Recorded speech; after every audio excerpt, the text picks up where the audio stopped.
I had a family member that had a head injury from doing something foolish.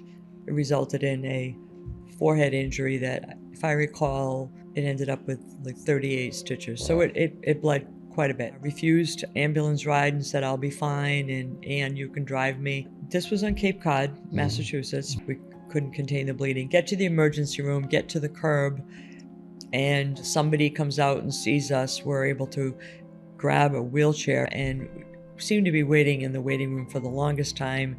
No one even triaged us, and he started to feel nauseous and like he was going to lose consciousness. I remember I was kind of out of the way of the waiting room to just lay down on the floor.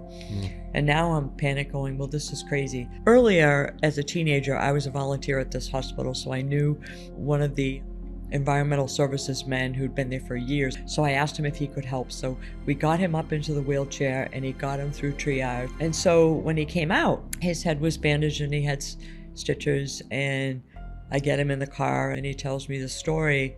What a horrible experience it was. This was not a person who was a wimpy, high maintenance person who would complain, just patch me up, I'm on my way. He said, I was freezing cold because of the air conditioning, but with the bleeding. And he had shorts on and he had a t-shirt on and it was soaking wet from blood and whatnot. Wow. And he was really cold. And he said, all I wanted was a blanket, but nobody would look at me. And he said it was as if it was intentional.